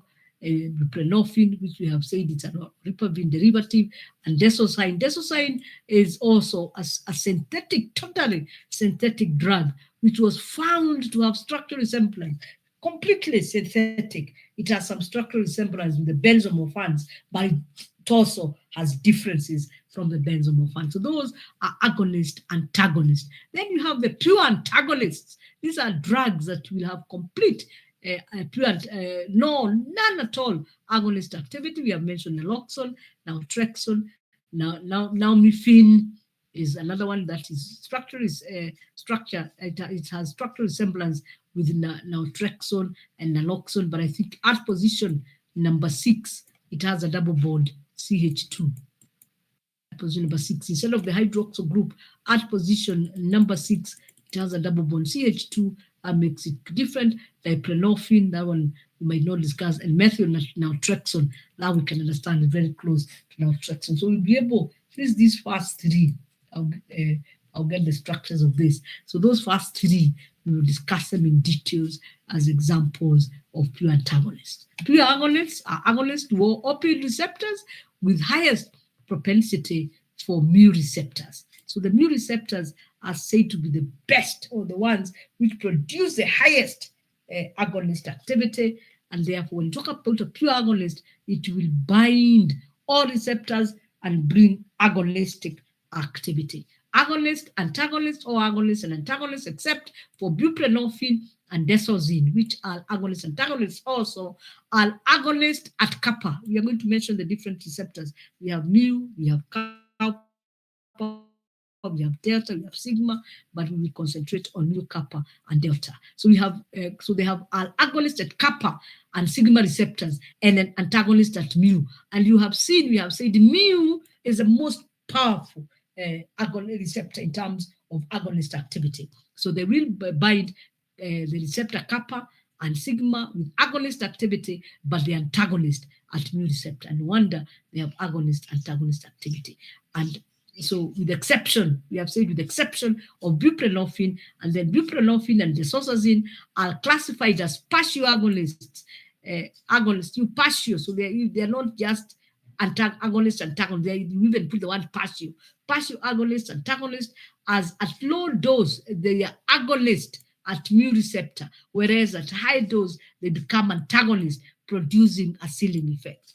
When we talk about a ceiling effect, you know, they are binding the same receptor at low dose and giving you agonist activity. When you increase the dose, they give you antagonist activity. That means, because as you increase the dose, they are changing their activity from agonist to antagonist. It means they'll get to a point, and no matter how much of them you give, you cannot get any more agonist activity. And that is important, because that can help in the toxicity. It means even if you take a lot of this drug, you cannot get like the respiratory failure, because there is a ceiling of agonistic activity as you increase the dose. But for the others, which are pure agonists, as you increase the dose, you increase the toxicity until you get the fatal dose. So that's what you're saying. And again, these are drugs that have been found to be of use in managing withdrawal symptoms. Pure antagonist toward receptor. So that is the difference we need to understand. You have a pure agonist, you have a mixed agonist, antagonist. You can also have a partial agonist, antagonist, and we have said especially buprenorphine. And then you have also the pure antagonist. It has nothing to do with agonist activity. At all the receptors, which are the opioid receptors, when it brings about, it doesn't bring about any intrinsic activity. It does not trigger any pharmacological activity in any of those receptors. So kindly note those differences so that when you're talking about these drugs, you can understand we have pure agonist, we have mixed agonist, antagonist, we have partial agonist, antagonist, and then we have, of course, the pure antagonist. And again, these are just summaries of what we've already done. And that up to there now finishes the introduction to these drugs. And the next now we should be able to look at is now we'll start looking at the structural features that we require for all these drugs to be able to bind these receptors, whether to bring agonist activity, whether to bring antagonist activity, whether to bring mixed agonist antagonist. There must be some area within these molecules, as we have discussed along the way, which resembles each other, so that this drug can be able to at least bind. It can be identified by the receptor. It binds the receptor. Now, when it binds the receptor, now depending on its structure, it will either be agonist, it can be antagonist, it can be mixed agonist, antagonist, or it can be partial agonist, antagonist. But it must be able to be identified by the receptor. It must be able to identify a receptor, bind with that receptor appropriately. And once it binds the receptor, then now the resultant activity will also be dependent on the kind of structure that molecule has. So the morphine rule. I don't know whether we have any questions. Morphine rule. And we are saying the following structural features are found in most. Again, I hope you understand, it is not all. You might find two in some with exception, but most of the ones that have very good activity, you will find all the features. The following structural features are found in most opioid analgesic analogs and are collectively referred to as the morphine rule. Occasionally, there are some exceptions to this rule. As we move along, it is your duty to get the exceptions. So by the time we finish, I would want you to be able to say which are some of the drugs that have exceptions to the morphine rule and which are the exceptions. So by the time we finish this unit, I need you to have some examples of drugs, of opioids, which have exceptions to some of these rules. They obey some bit of it, but they have exceptions to a part of it. And because of the exceptions, as I've already mentioned, tramadol, because of the exception to the morphine rule, there are some of the rules that it does not obey, then its binding affinity to the opioid receptors is much lower. And therefore, the agonist activity is also much lower, as I have said. And therefore, you are able to use that drug as an outpatient. It's not classified like the morphines or like the pethidines and so on. One of the features, structural features, is a tertiary nitrogen with a small alkyl substituent. And I think when we go back, I will use morphine. I should have, I'll use morphine, or for that I should have, I don't know whether I should have gone ahead. I think I should have gone ahead. Perhaps the structure is just next. So if you look at morphine, we are saying it must have a tertiary nitrogen with a small alkyl substituent, a tertiary nitrogen. So if you look at this is the tertiary. A tertiary nitrogen is a nitrogen that is joined to three alkyl groups. That's a tertiary nitrogen with a small alkyl group. And that is why we said, yes, you can have bigger alkyl group. What is the influence of the bigger alkyl group? One of the things we have said, if you put an allyl group, the drug compound becomes an antagonist. If you put a cyclopropyl group, the drug becomes an antagonist. So one of the requirements is that it's a tertiary for it to bind and to bring about the pharmacological activity as an agonist. We are talking about a tertiary amine with a small alkyl group. That is number one. Number two, quaternary carbon. Quaternary carbon. If you look at these drugs, there is this position 13.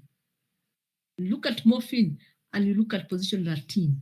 Position 13 is a quaternary carbon. When you talk about a quaternary carbon is a carbon that is joined to four alkyl groups. It does not have any other substituent. All the substituents that are joined to that carbon are hydrocarbons or alkyl groups. And that is what we call a quaternary carbon. So if you look at this position number 13 in morphine and its derivatives is a quaternary carbon. That, again, is necessary. But is it obeyed by our compounds? Perhaps we can look at another structure. I have to go back.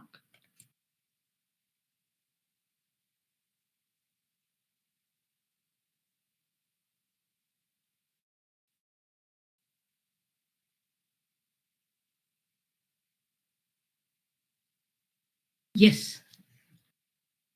Look at this. Look at metazosine, which we have said is a benzomorphan. It's the benzomorphan. So if you look at metazosine, you see these carbon layers? That carbon is a quaternary carbon. So that has been obeyed. Look at meperidine. Look at this. Yeah. Join to a carbon layer, join to a carbon layer, join to a carbon layer, join to a carbon layer, quaternary carbon. Look at methadone again. Yeah. Carbon, carbon, carbon, carbon. So there are, of course, areas sometimes we do not have the quaternary carbon. Like if we try to look at the anhydropiperidines, you see this would have been a quaternary carbon here, but unfortunately, it has been removed. But the nitrogen is still joined. And you know, sometimes you say the nitrogen and the carbon are isosters. So you can see we do not have a quaternary carbon because we have, in place of the carbon there, we have a nitrogen, but we are still seeing. So that is one of the exceptions we can talk about. And indeed, the anhydropiperidines have very good activity. So that's why we said we will have exceptions to the rule, but the rule will be obeyed in most instances, although we do have exceptions to that rule. So we are saying a quaternary carbon is one of the other structural feature that is required, or that is part of the morphine rule. So we have said a quaternary carbon, and we have shown it. Then we also have a phenyl group or its isosteric equivalent. So isosteric equivalent of phenyl group, and we have, I think we did mention isosters of the phenyl group when we were discussing some of the drugs, even when we were discussing the oxycams, like piroxicam. Remember, we talked about the pyridine ring. And indeed, even when we were discussing the antihistamines, we did mention that the phenyl ring can be replaced by the pyridine ring, which is an isoster,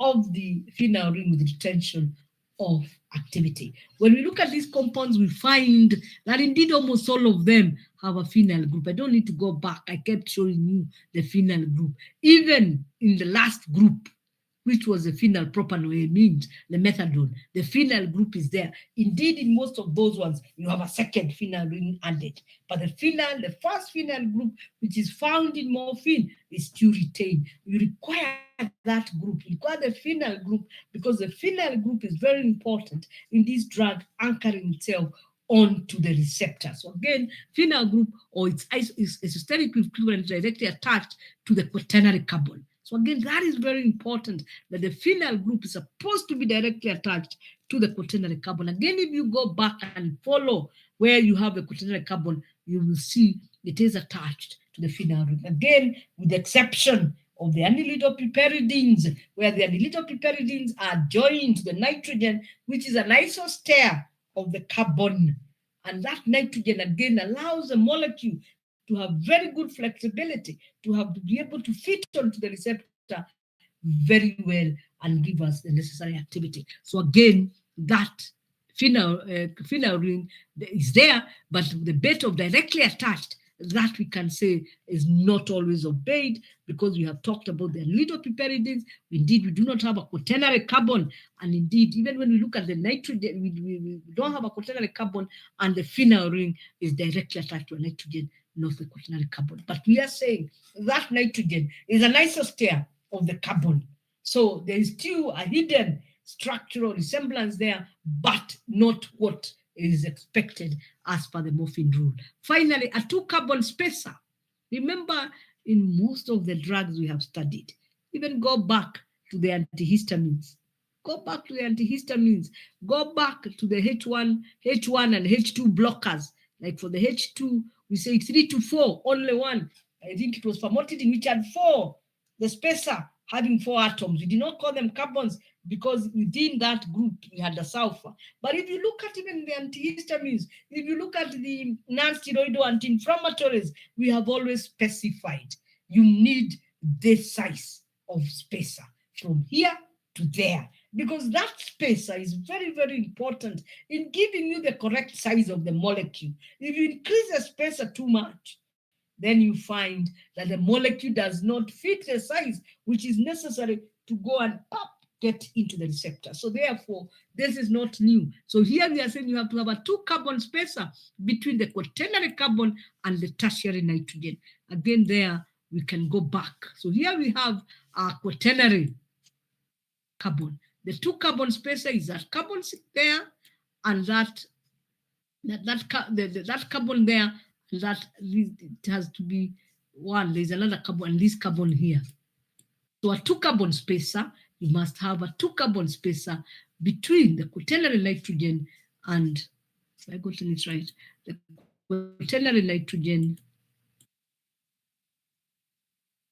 2-carbon spacer between the quaternary carbon and the tertiary nitrogen.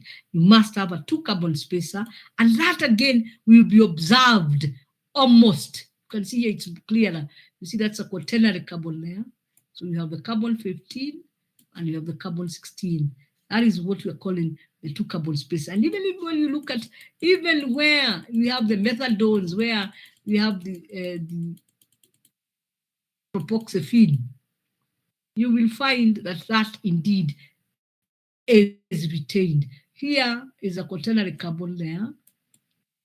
Carbon, one nitrogen, actually 1 carbon, 1 carbon. So that is a 2 nitrogen spacer.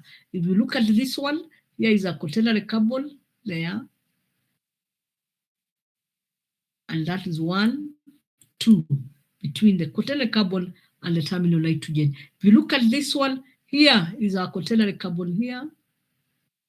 And that is 1 nitrogen, and that is 1 carbon, and then 1 carbon. So the spacer is this spacer between the quaternary carbon and the terminal nitrogen. So you only to, so it is still retained. So we are saying that is, of course, again, we have talked of exception of the analysis of preparedness because they do not have the quaternary carbon, but you find that this rule, in most of them, there are exceptions, but in most of them, that separation of the terminal nitrogen and the quaternary carbon by 2 spacer or 2 atom spacer is usually happens, and you require that for you to be able to have that activity. But if you look at, of course, the allylidopiperidine, that is broken because we are saying the quaternary, we'd expect the quaternary to have been that one, and you can see between the quaternary and tertiary is the quaternary and the nitrogen, you have 1, 2, 3. So again, the allylidopiperidines, they don't have a quaternary carbon. So once that rule is broken, we expect anything else referring to the quaternary carbon to be broken. But in the others, with the exception of other drugs, which I want you, the ones we discuss, if you discuss any other drug and you find it does not obey the morphine rule, it's important to pick it out so that you can also say yes, and then you see, does that make the drug more active or does it make it less active? So that is what we call morphine. The morphine rule, again, I have said it's not cast in stone, but almost every compound that will have activity must at least obey that rule, even if partially. Even if it obey the rule partially, it must obey that rule, those rules or those force conditions, even if partially. And that is why we have said there can be exceptions to this rule. There's a morphine rule, and when there is exception, we should be able to raise that. Even as we continue discussing even some of the morphine analogs, we will find that there are some, like phenethyl morphine, you find the group that is attached at position number 17, which we have said is supposed to be a small alkyl group, you find it's a large alkyl group, and the compound still has agonist activity. So we are saying there are exceptions, but there are few exceptions. Most of the molecules do obey those rules, though sometimes partially, for them to be able to interact with the opioid receptor.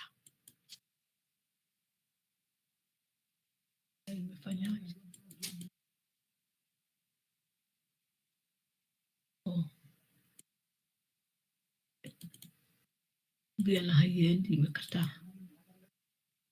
It's okay, once it's all right. Once I finish, then we'll go. I really needed this to go. So now the next is morphine structure and chemistry, and now we need to understand. What can we do? Inaonekana kama imestiki, imechora huko, imekataa kutoka. It's okay. Right. So now the next thing, as we understand the morphine structure and chemistry, is first to understand how do we number a morphine molecule. Number one is numbering the rings. So you have the phenyl ring is always carries the A, and then ring B, which you can see is a cyclohexene. There's a double bond there, cyclohexene ring there, and then you have ring C, which also is a cyclohexene ring, and those three rings there are the phenanthrene ring. Ring A, B, and C are the phenanthrene ring, and then this D is wrong. This is the one which is supposed to be D, and this is the last one, which is E. Then you have the ring D, and the ring D is the piperidine. You can see this piperidine ring is our ring D. It's again a 6-membered ring with a nitrogen is the piperidine ring, and then ring E here is the one which has the ether or is the epoxide. So we have those 5 rings in morphine. We are first starting with morphine, and it is important for us to know how those rings are numbered. A is aromatic ring, followed by B, followed by C. So the 3 rings that compose or that make up the phenanthrene ring are ring A, B, and C. And then from there you go to ring D, which is a piperidine ring, and finally we go to ring E, which is the epoxide. And therefore this one is the one which is numbered correctly: A, B, C, D, and E. Now, because of this double bond, when you are doing, you also are able to, when you are doing stereochemistry, I believe you talked about boat and chair conformers. And because this ring has a double bond, when we look at the actual structure of morphine, this ring carries or has a boat conformation. That's why this is a boat. Inakaa kama boat too. So that is a boat conformation, very, very important, and that ring carries a boat conformation. Now, the things that we are looking for, this is our this one we call, this is the quaternary carbon, and then of course this is our terminal nitrogen, and so on. So now when we start numbering the ring, we start from the aromatic ring. That position there carries number 1, number 2, number 3, and therefore at position number 3 of the whole drug, all of the phenyl ring, that is where we have the hydroxyl group. Then from there, you go to position number 4. You don't number the ether linkage, the oxygen ether linkage, you jump that, and then you go to the next ring, which is ring C. So you go from A, you jump to C, and then you have position 5, position 6, position 7, position 8. So of importance, again, to note is the double bond. When you are drawing, make sure that your double bond is position 7, 8. Cannot be in any other position. Of course, we did discover you can also have another bond at position 13, 14 for the oripavine derivatives, but for the opioids, the double bond at position 7, 8, and saturation at position number 7, 8. And then position number 6 for morphine and analogs, it can have either hydroxyl group or another substituent, all the substituent completely removed.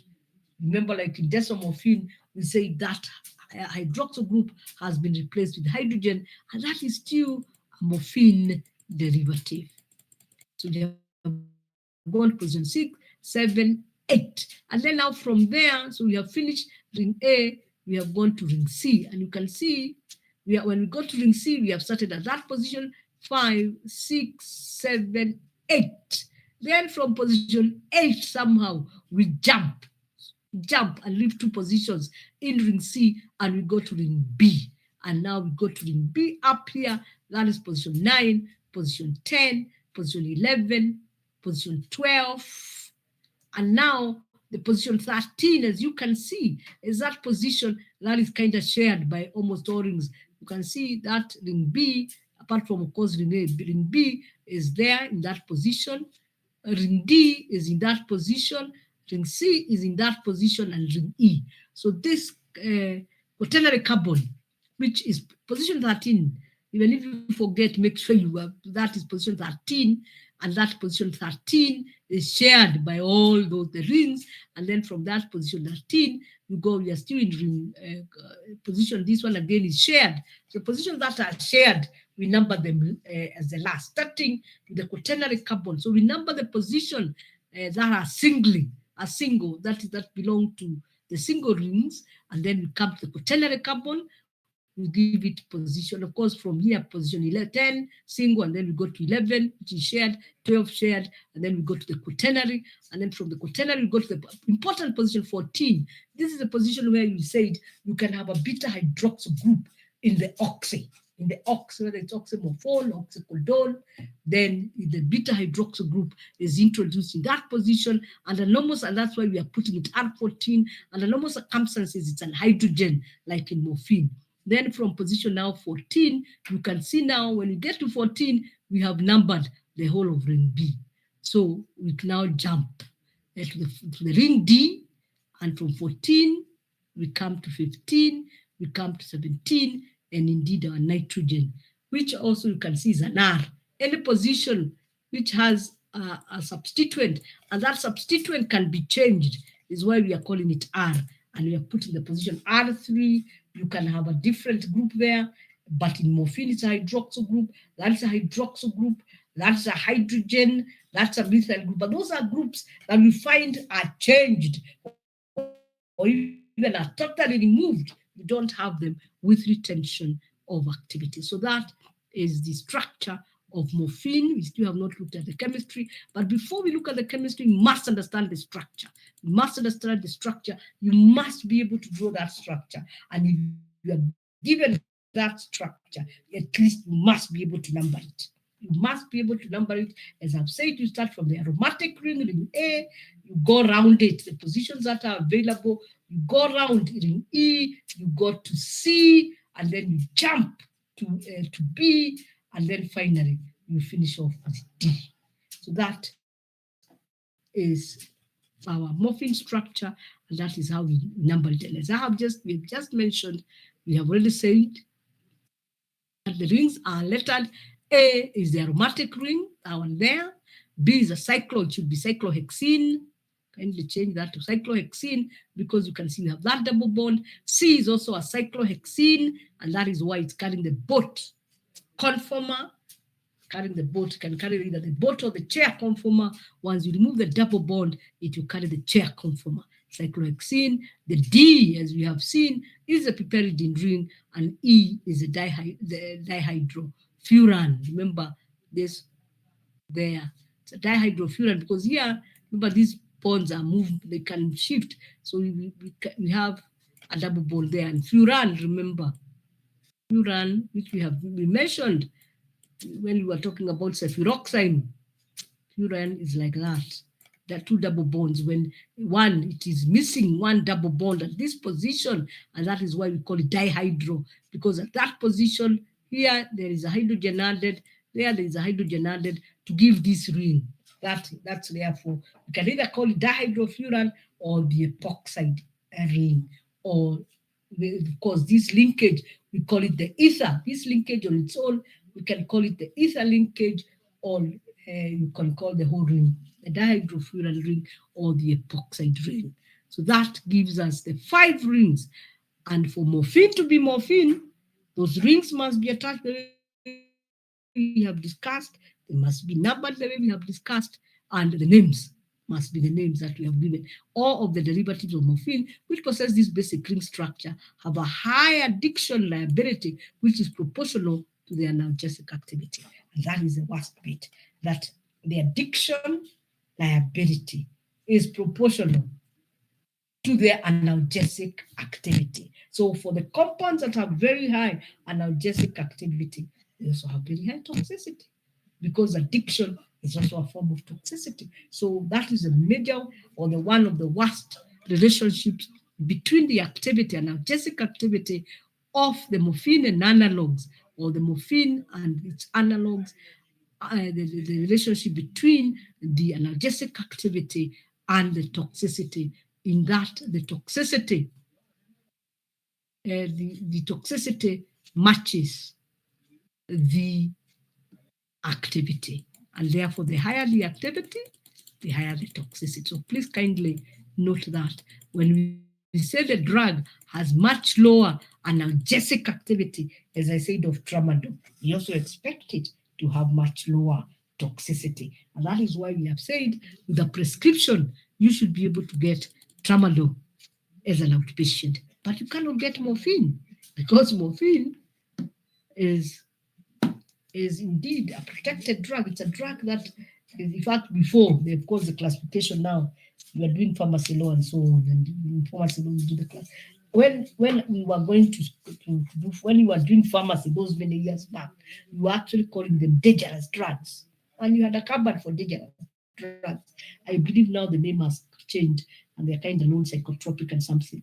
So these are drugs that are even really, the accountability of these drugs is very, very high, because it's very easy for you to create, or you to have to get somebody becoming addicted to them, because the drugs are available, or people becoming abusers of these drugs. Some of these drugs, you only need to take the first tablet. It's just like alcohol for those who become alcohol abusers. There's quite a number of things, and that's what at times I tell my students: don't test yourself. Don't bother testing yourself, because you do not know the substance you are made of. You don't know. You don't know the substance you are made of. Your friend could be taking 10 beers of alcohol, and they come and they can do all the things. But where you don't know the substance you are made of. So if you don't know the substance you are made of, why try? Why try? Why can't you just be strong? Pray to your God. Be strong and don't test. Then, of course, and then when you test, if you have to test, then again, because we are also in the pharmacy class, you have learned about tolerance. So the minute he starts asking you, oh, Sasa, you need 4. The next time you need 5. Then now you need to kujiita kamkutano. You need to call yourself for a meeting and say, oh, things are going bad. I am becoming tolerant. Soon I'll become dependent. You start with tolerance, and then you have dependence, and then you have total addiction. And there you are. Even when you get to work in the morning, you must have a few thoughts in there. You must have some beer in your fridge, or some beer in your house. And you must, even if you're going to go for a meeting, you cannot be able to go and do any presentation. Even perhaps when you're coming to do the presentations, for your projects, you become so addicted. Lazima uwe na katoti kadogo, unakunywa kadogo. That way you feel brave. I mean, why? So I tell my students, and I will also tell you, for what you do not know, kindly keep it away. Some of us have succeeded because of using that principle, especially when it comes to alcohol. When it comes to drugs, just don't try. Even when it comes to smoking, when it comes to bang, just don't try. Because if others have been defeated, kwani wewe ni nani unafikiri utaweza?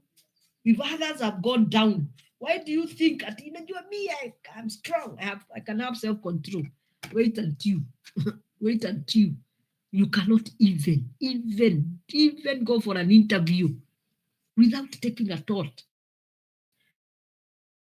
Because the minute you go for that interview, exam, and then now, unfortunately, you take too much. So you can't concentrate even in the exam. So these are problems of our own creation.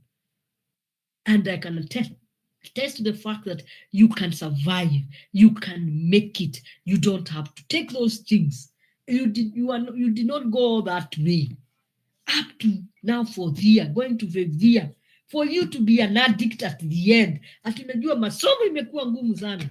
Sasa imekuwa ngumu, mambo ya daktari ni ngumu, mambo ya daktari nyingine ni ngumu, maisha ni ngumu, niko na girlfriend ananisumbua nini, just one day at a time. But don't ever be a victim. Do not allow yourself to take any substance to calm your brains. Never. Or to calm your body. Never. Just pause a little bit, say a little prayer. If you have to forget what you are doing and fast to calm down, it is even better to do a supplementary than have to drink. Let me tell you, because that is the beginning of your undoing. So as we study these drugs, my dear students, I'm not teaching you about these drugs so that you go and test them out there. Because we are going to do very bad drugs, good and bad drugs. We're going to do these drugs, we're going to do hallucinogens, we are going to do stimulants. You have to remain strong.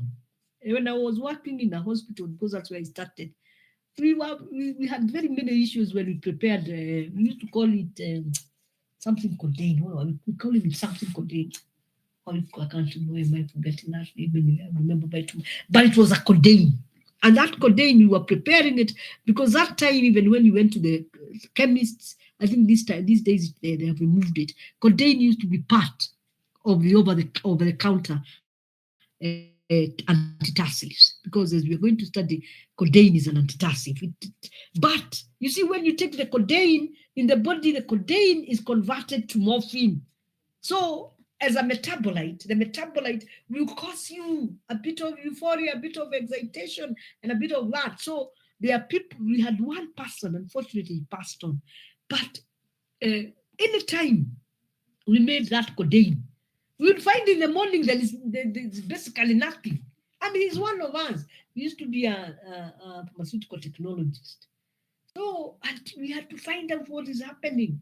So all I'm trying to say is that remember, as a pharmacist, you will work in a chemist.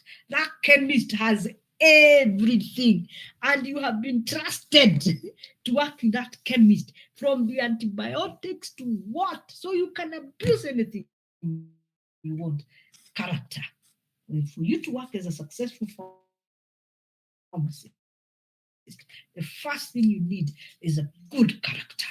That character is where you will build your character from, even not taking those small things that are of no importance. Because ultimately, like some of the pharmacists we have trained, some of the ones I started in when I was D, they called me and tell me, you know what? Now I'm the superintendent pharmacist. If you're a superintendent pharmacist of Kiabu Hospital, superintendent pharmacist do of Eldoret Hospital is doing which one? Where do unasema ni dawa gani zitanunuliwa? So you can decide you will buy what you will use. Let me tell you, it will take you a very short time before you are thrown out. So remember that your area of expertise, your profession is a profession that requires a lot of the best of characters, whereby not anybody, not anything, even when things are very tough, you will stand your ground, but you will not. Perhaps as we are going to do, yes, sometimes you can have insomnia, and you can not give yourself, not self-prescription, have the courage to go and see a doctor, explain your situation and have insomnia. You can be given diazepam for 3 days so that you resolve the issues. But be careful that you do not get addicted to that diazepam and you cannot sleep. So as we teach you what we are teaching you, my dear students, I have to tell you this. It is not for you to know about these drugs so that you can abuse them. Some people are using these drugs to lace other people's drinks. You go with your girlfriend na amekuwa mgumu, unamwekea dawa kwa drink. What kind of a man are you? Umebeba hiyo dawa umwekee kwa hiyo drink yake. And because they trust you, when they go to the loose, and most of these drugs don't even have a taste. So by the time you are going home, the person is out. They can't think. Some of them lace our drinks, and some of those drugs make you forget that your PIN is private and personal. So when somebody asks you what is your PIN, Nasema tu. So that is how most of the thugs are doing whatever they do. Who is selling the drugs to them? Us, the pharmacists. So will you be part of the group that will continue peddling drugs, or will you be part of the group that will be so careful to protect and to guard other people? Just because you have more knowledge than them in drugs, will you use it against them, or will you use it for them? If you are in my class and you are intending to use it against them, it is my wish that you never graduate, because you'll be a problem rather than a solution. You'll be a problem rather than a solution. Unaona mama mzee, nasema huyu ako na pesa, unang'ang'ana mpaka unamlesia drink yake, unafanya crazy things. Anyway, it is very sad, it's very unfortunate. Even in JKUAT, I think there is a student, they were burned to death. But before they were burned, it was a lady. They were dragged first. They were dragged so that, by the time they are being burned, they are dragged. They can't scream, they can't do anything. So they cannot alert. So let me tell you, these drugs,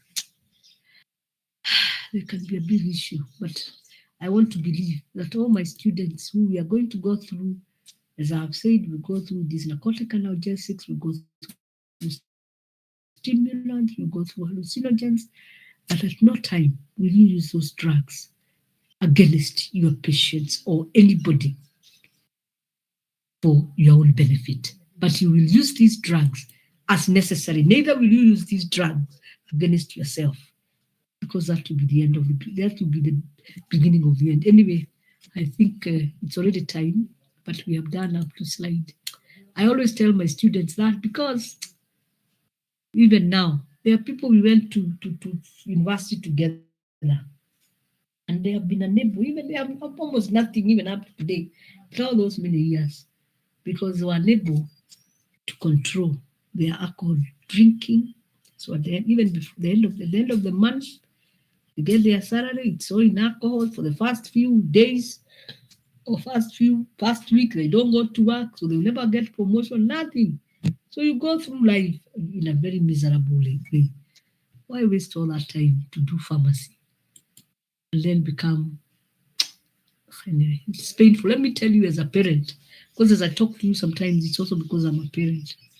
It's very painful, very, very painful that your parent can take you through pharmacy knowing that you will be somebody, but the same process they took you through to benefit you becomes your undoing. So, for the rest of their lives as your parents, they will blame themselves, because they'll be saying, perhaps kama singempeleka akafanya hiyo madawa, angejua ni madawa gani.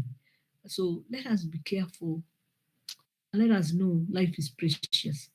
So with those few comments, mseme na msomea, kwa sababu mkimaliza siku moja mtakumbuka what I told you. Because if you are not careful, you'll be victims. And you'll be victims because you have the knowledge. So what I'm asking all of you, hata kama unakunywa pombe, mimi sikwambii uache kukunywa, hapana. Mimi sisemi hivyo, lakini ujichunge. Kama unaona kila wakati lazima uongeze kidogo, then no, there is a problem.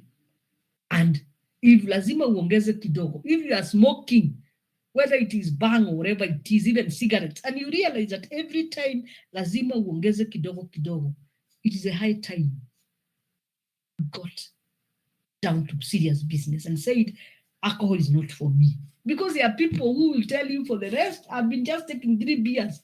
I take my 2 beers, hata ukimwambia kunywa wengine hawezi, because anajua, anakunywa hiyo 2 beers, tomorrow there is work. Perhaps they're taking it for the purpose of digestion only. They take their 2 beers tomorrow, they'll be so alert at work. That I don't have a problem. But when you take the first beer today, within 2 weeks, the first beer, especially for ladies who have never drank, the first bottle of wine will give you a knockout. Then after 2 weeks, no, your body has a problem. And the best thing is to quit early enough so that you do not destroy your life. And therefore, with that, I think we conclude. We sign. Drugs sometimes are interesting and also very, but they can bring a lot of terrible consequences. So you sign. And remember what I tell you. Remember what I tell you, because even to date, when I talk with my pioneer pharmacists, they tell me, Daktari, some of the things you told us, we are now experiencing them. Remember those things. Whatever you can keep away from it. The earlier the better, the better. That you are benefit to your parents, to even yourself, and even to the country at large. Even some of the people who are killing each other, you find that they are not themselves, they are not sober. Kwanza asubuhi anavuta hiyo kitu or anakunywa dawa, so that they are not in this world. There are some of the drugs that we are going to learn. They make you feel like you are not in this world. So you are not in this world, so nothing matters. It is now when you wake up in the morning and you start kind of, a few things start coming into your mind, and you actually realize the things you did.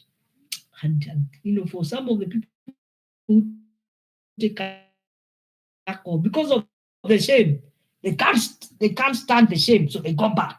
So they're always high. And anyway, I hope that it helps us, all of us, even me inclusive, that if you don't drink, don't drink. If you drink, control your drinking.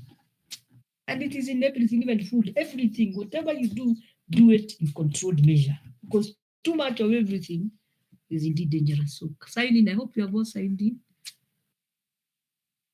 As we move on, so I think we have moved to slide. Look where the sun looking to make slide 21. But we are laying the basics so that by now, next time, we can move faster. We have covered quite a lot. We have covered quite a number of the other slides because we have discussed the structure. So with that, I wish you the best. I had said, if you get any extra hours, let us have them. This what we are doing now is quite interesting. It's not. I don't think it's as tough as what we had done when we were looking at beta lactams. To me, I think it gets better. It's more interesting. It is also more applicable. So if we get more hours, let us do the makeups. We await to be given the way forward if the semester date to be changed. So all the best. I think today is Thursday, tomorrow weekend. Thank you.